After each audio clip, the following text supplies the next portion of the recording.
மத்திய செம்பாவில் அகம்பர மெழுதராசு தம்பன மாவன மோகன மந்தூதி கிருஷ்ணகிரி சுரத்தேக்கம் சுருளுசிய வியாபார தானே லட்சலட்ச கோடி கோடி அபிவிருத்தியக்கம் உத்தியோகத்தானே அறிவுண உத்தியோக பிராப்தியக்கம் சர்வகுணத்திய புத்திரியான புத்திரான கல்வி பிராப்தியக்கம் கன்னியாகான உத்பாக பிராப்தியக்கம் அநேக தத்துவத்தியோக அந்நிய அநேக சிவருத்தியக்கம் வடாதி கட்டாணி விருத்தியக்கம் கிராம சாந்தி விருத்தியக்கம் கிராமதோஷ விருத்தியக்கம்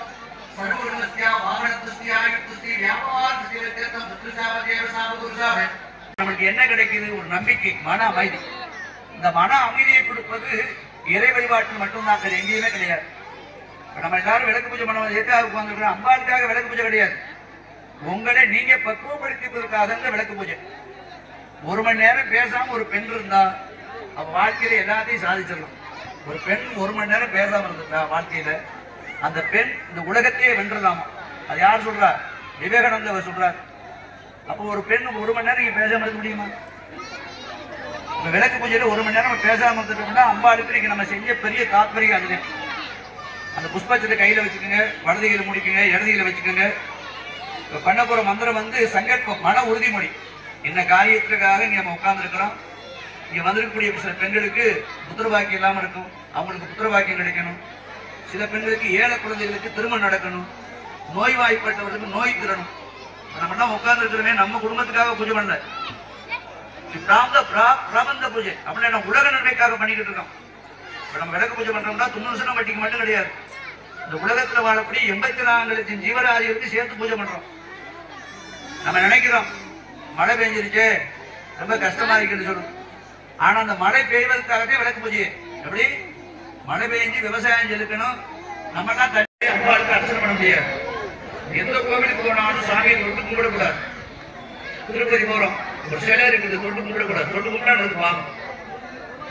அப்ப பெண்களுக்கு ஏதாவது பூஜை பண்ண சொல்லி முன்னோர்கள் என்ன பண்ணாங்க? திருவிளக்கு ஏற்பாடு செய்து உங்கள் திருக்கரங்களால் இன்னைக்கு விநாயகர் பெருமானுக்கு அர்ச்சனை பண்ண போறீங்க, திருவிளக்கு பூஜை பண்ண போறோம். இந்த திருவிளக்கு பூஜை பண்ணோம்னா பட்டத்தரிசி அம்மனுக்கு மட்டும் கிடையாது.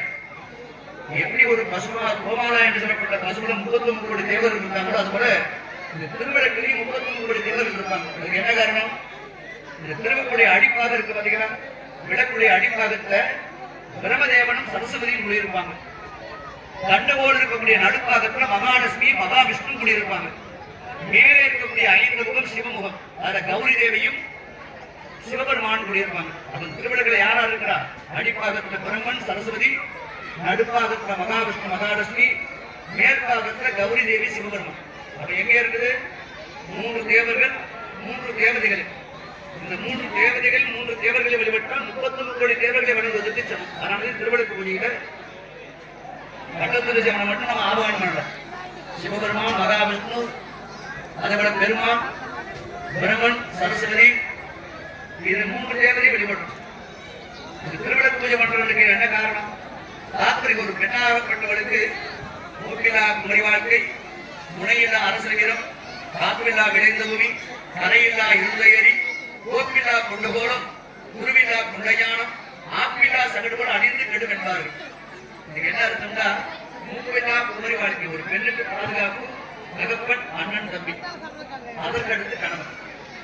வண்டி ஓடுவதற்கு அச்சாணி பாதுகாப்பு, நீரை தேக்கி வைப்பதற்கு கரை பாதுகாப்பு, குழந்தைக்கு கறி கொடுப்பதற்கு ஆசான் என்று சொல்லப்பட்ட ஆபாகம், கீழே உள்ள இடதுகை சக்தி பாகம். அம்பாடு சக்தி உங்க கையில உட்கார்ந்துருக்காங்க. தேசப்பட்ட காரியம் கிடையாது. எதை விளக்கு பூஜைக்கு போனோம், நிறைய பட்டிச்சாலை கிருஷ்ணம் கூட்டத்தில் உட்காந்து ஒரு மணி நேரத்தை கழிச்சுட்டு போக அந்த பூஜை பண்ணல. இந்த விளக்கு பூஜை எதுக்கு உங்களை பண்ண வச்சிருக்காங்க? ஒரு ஆண்களை வச்சு உட்கார வச்சு பூஜை பண்ணலாம். எதுக்கு திருவிளக்கு பெண்கள் பூஜை பண்ணா? அது காரணம் உண்டு. ஆதி காலத்துல மின்சார வசதி கிடையாது. இந்த மின்சார வசதி கிடையாத காலத்துல இந்த விளக்கு ஏற்றி வைத்துதான் படிப்பது, உணவு உண்ணுவது எல்லாமே திருவிளக்கு. இந்த திருவிளக்கு இல்லாம எந்த காலத்துல மனிதன் வாழ்ந்தது கிடையாது. மின்சார வசதி வந்துருச்சு, நம்ம திருவிளக்கு இரவு நேரத்தில் இந்த இரவு நேரத்தில் திருவிழா ஏற்றி வச்சோம்னா அடிப்பாக என்ன இருக்காரு 8 திசைக்கு ஒளி கிடைக்கும். எப்படி ஒரு இருட்டுக்குள்ள இந்த விளக்கு ஏற்றி வச்சோம்னா அடிப்பாக இருக்காரு சுத்தி எடுக்க வெளிச்சம் கிடைக்கும். அது என்ன காரணம்?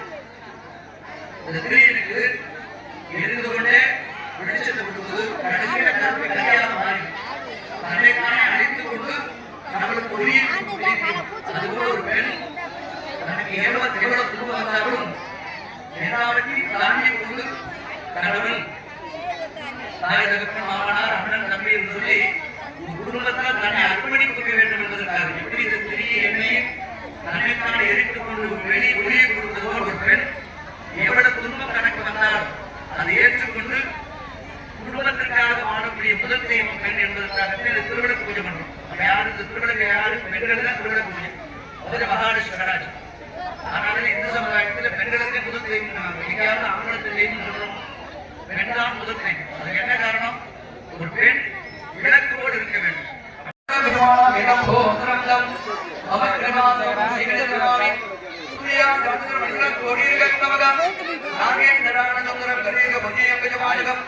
நல்ல மனிதர் ரெட்டிகன தத்தத்தை வேகலாம் மாதா தேங்கர மத்மஜ்மனா தேக்னமிதம்பதே மகாகணாதிபதியாக சேவலக்கணம் சமுத்திரி சமராபுரம் சுத்ரவேததே வித்யாபலம் தைபலந்ததே தஸ்மிததே மாமிவததே கமனிவததே ஆந்தரி சுனாமி அத்தியகரத்யமானத கர்மனாக நிலவிக்கணம் சமாப்பியாம் முதலிலே சமுதாம் அத்தியகரத்தே சுத்தே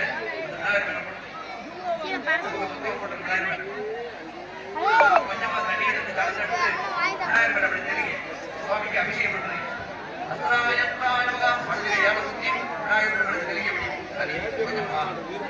அந்த மஞ்சள் அரிசி பார்த்தீங்கன்னா ஒவ்வொரு அச்சனையா எடுத்து விநாயகர் மண்ண மகா கடமத்தியாதிரமகா கடவுளி முத்தா அதிரமகா மகா கடமத்தியாதிரமகா ஒவ்வொரு அச்சனையா கொடுத்த விநாயகர் அனுதரமாயிரமகா தர்மாயிரமகா ஞானாயிரமகா வைராக்கியமகா ஐஸ்வர்யாமகா பத்மாயிரமகா கடமை முத்தா அதிரமகா வித்யாவாக்கியா விநாயகர் மண்ணத்தை எல்லாரும் நினைக்கலாம்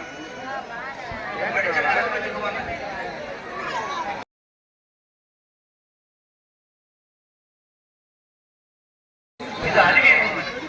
ஆனா படித்தவங்க சாமியில கோடி அலைவாங்க. இதெல்லாம் அறிவியல் உண்மை. சொன்னாலே தெரியும். விளக்கு பூஜை பண்றோம்னா அந்த பூஜை எதுக்காக பண்றோம்? 30 வருஷம் 20 வருஷம் விளக்கு பூஜை பண்ணிக்கலாம். இந்த விளக்கு பூஜை யாருக்காக பண்றோம்? உலக நன்மைக்காக பண்றோம். வீட்டுக்குள்ள ஒரு திருவிளக்கு ஏற்றி வச்சு பூஜை பண்ணப்பட்டா அது ஆத்மார்த்த பூஜை. குடும்பம் நல்லா இருக்கிறதுக்காக பிரார்த்தனை பண்ணணும். ஆனா கிராமத்து பொதுவில் உட்காந்து பூஜை பண்றது உலக நன்மைக்காக பண்ணிக்கணும். நம்ம பண்ண போற பூஜையில ஏதோ ஒரு முறையில ஆஸ்பத்திரியில் ஒரு படுத்திருப்பாங்க. அவர் நல்லா படுத்திருப்பாங்க. சின்ன குழந்தைங்கலாம் புத்து பூஜையில் பண்றதுக்கு அழுவதே கிடையாது. அம்மாதாரி வெளியில உட்காந்து பேசுறது, பச்சை பிள்ளைய உட்காந்து விளக்கு பூஜை பண்ண விட்டுறது. எவ்வளவு வேலை பண்றீங்க நீங்க? ஒரு பெண்ணுக்கு ஆணுக்கு குழந்தை பாக்கியம் இல்லையா? வாரத்துக்கு 2 தடவை கடிப்பாக்கு வச்சு வெத்தலை பாக்கு போட்டு இந்த வெத்தலை பாக்கு போட்டு சாப்பிடணும். அப்படின்னா குழந்தை பாக்கியம் கிடைக்கும். வாரத்துக்கு 2 முறை வெறும் வயிற்றுல வேப்பம்பட்டையை உரிச்சு மண்சட்டியில் ஊற வச்சு வேப்பம் கஷாயம் குடிக்கணும். குழந்தை பாக்கியம் கிடைக்கும். புளியமுத்து ஊற போட்டு சாப்பிடணும். குழந்தை பாக்கியம் கிடைக்கும்.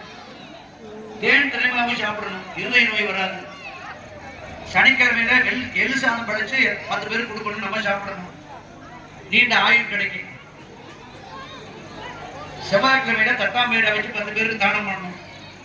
சனிக்கிழமையில பசுமாடுக்கு அகத்திக்கீரை கொடுக்கணும், வஸ்திரம் கொடுக்கணும், பழம் கொடுக்கணும். என்னைக்காவது செஞ்சது மாதிரி சொல்லணும். இப்படி கூட்டத்தில் பெண்ணெல்லாம் உட்கார்ந்துக்கிறோம். என்னைக்காவது வீட்டில் உள்ள வெத்தலையில வைக்கணும். அம்பாளுடைய நெற்றியில வைக்கிற மாதிரி நினைச்சு வைக்கணும். இச்சாசக்தி நபகாவும் கிரியாசக்தி நபகாவும் ஞானாசக்தி நபகாவும் சர்வலங்கார போஜிதாய நபகாவும் சாந்தாசுரமண்யே நபகாவும் பிரம்மண்யே நபகாவும்.